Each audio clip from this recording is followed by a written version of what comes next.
Judul, Mari Jatuh Cinta. Novel, Assalamualaikum Cinta. Penulis, Naya R. Episode 5. Sepulang dari salat zuhur di masjid, Fahri menelepon Pak Aryo, papa mertuanya.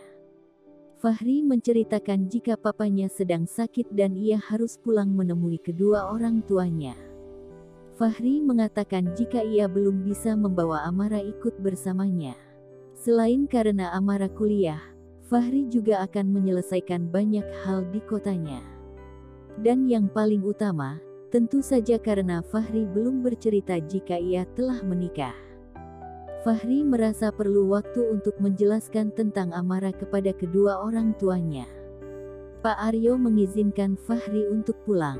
Pak Aryo mengatakan akan segera menelepon Biana dan meminta wanita paruh-baya itu untuk segera kembali ke rumah menemani Amara.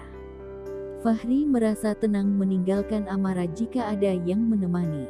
Jauh di dasar hatinya, Fahri sebenarnya tidak ingin pulang menemui kedua orang tuanya.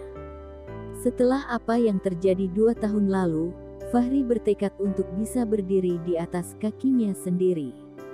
Tetapi, Fahri tidak ingin menjadi anak durhaka. Ketika disuruh pergi, ia pergi. Dan ketika disuruh pulang, ia juga akan pulang. Ketika makan siang, Fahri menceritakan kepada Amara jika ia harus pulang untuk beberapa waktu ke rumah orang tuanya. Amara hanya mengangguk dengan ekspresi wajah yang tidak terbaca oleh Fahri. 3 minggu menikah, hubungan mereka masih tidak ada kemajuan. Fahri telah berusaha untuk memangkas jarak di antara mereka. Tetapi, Amara seperti tidak terjangkau. Perempuan itu masih asyik dengan dunianya sendiri. Kehadiran Fahri seakan tidak berarti apa-apa untuknya.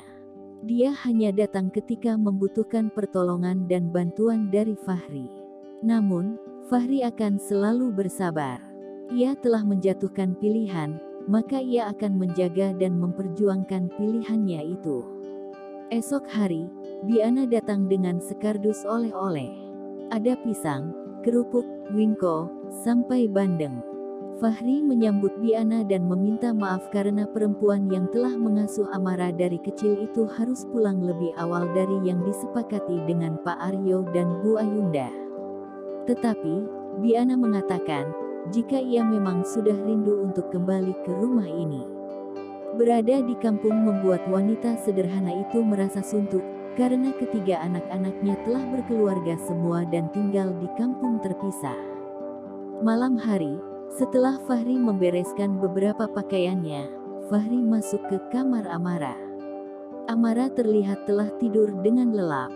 Fahri menghela napas berat. Sebenarnya, Fahri sangat berharap, sebelum mereka berpisah, ia dan Amara bisa menciptakan sebuah kenangan indah yang akan menjadi pengikat hati dan raga mereka. Fahri berbaring di samping Amara. Diusapnya rambut Amara dengan lembut. Pelan ditepuk-tepuknya pipi istrinya itu. Amara menggumam tidak jelas.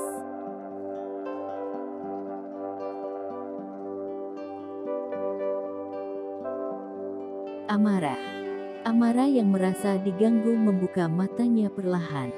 Kamu ngantuk, ya? Hahem. Amara memutar tubuhnya membelakangi Fahri. Lagi-lagi Fahri menarik napas dalam.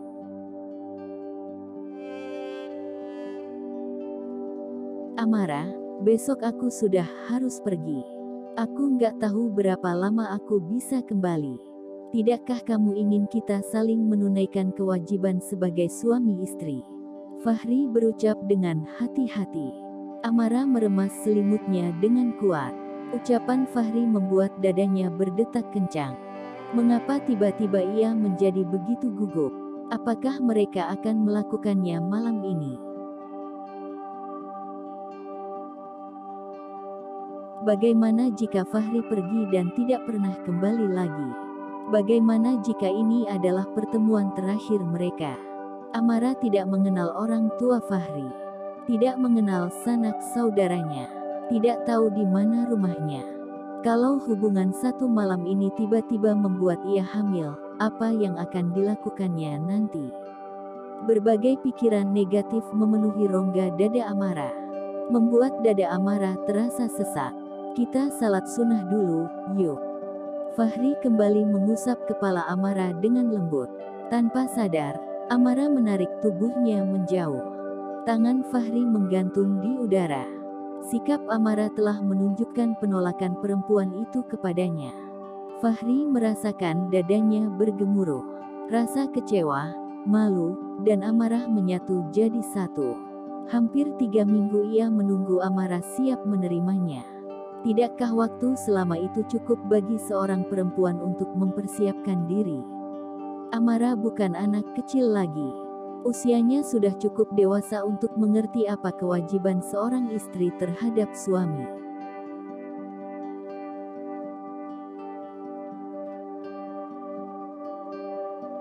Fahri akhirnya bangun dan turun dari tempat tidur.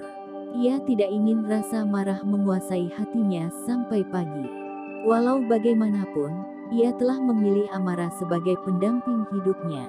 Itu artinya, ia harus bisa menerima segala kelebihan dan kekurangan istrinya itu. Fahri keluar dari kamar dan berjalan ke dapur. Tiba-tiba ia ingin minum kopi untuk menenangkan pikiran dan hatinya. Sementara itu, Amara menarik selimut dan menutup seluruh tubuhnya hingga kepala. Entah mengapa, ia spontan menarik tubuhnya begitu Fahri mengungkapkan tentang kewajiban suami dan istri. Amara tidak tahu bagaimana cara menerima ajakan itu tanpa diliputi oleh rasa malu. Hingga subuh menjelang, Fahri tidak kembali lagi ke kamar Amara. Entah mengapa ada sedikit rasa kecewa di hati Amara. Fahri tidak berusaha membujuk dan merayunya. Pulang dari masjid, sarapan pagi telah terhidang di meja makan. Biana telah menyiapkan semua kebutuhan Fahri dan Amara. Mereka duduk berdua menikmati sarapan. Fahri menyendok nasi gorengnya dalam diam. Amara pun sama. Sampai keduanya menyelesaikan sarapan, tidak ada seorang pun yang bicara.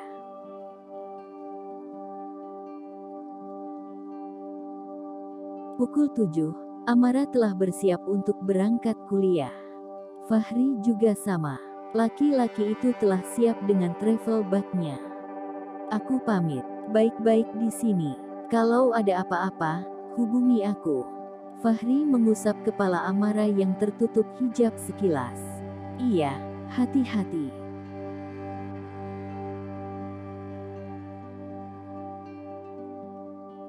Pegang ini buat belanja sehari-hari dan juga jajan ke kampus.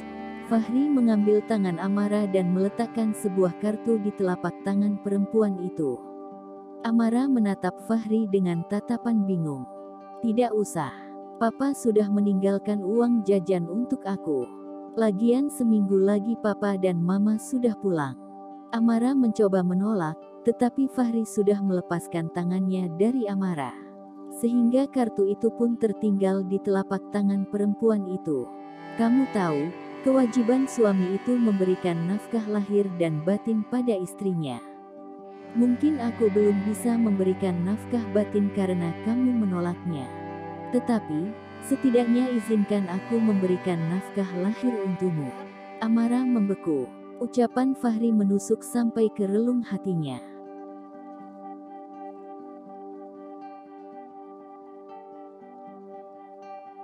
Maaf, Amara sungguh menyesal. Tidak apa. Fahri mencoba tersenyum. Sudut-sudut mata Amara terasa panas. Bunyi klakson mobil di luar pagar menyadarkan mereka. Fahri beranjak ke dalam dan pamit pada Biana. Fahri menyeret travel bag-nya menuju teras. Amara mengikuti dari belakang. Sebelum masuk ke dalam mobil, Fahri menoleh ke belakang. Amara juga sedang menatap punggungnya. Tatapan mata mereka bertemu untuk beberapa saat. Tanpa mengatakan apa-apa lagi, Fahri masuk ke mobil. Supir taksi membantu Fahri memasukkan travel bag-nya ke dalam bagasi. Mobil bergerak perlahan meninggalkan Amara yang masih berdiri mematung di halaman rumah. Setetes air mata jatuh membasahi pipi mulusnya. Mengapa ada yang terasa ungkai dari hatinya? Akankah laki-laki itu kembali? Bersambung dulu ya, sahabat Arif Yohamar. Jangan lupa like, komen dan subscribe channel ini. Matur nuwun, terima kasih, thank you. Gumawo.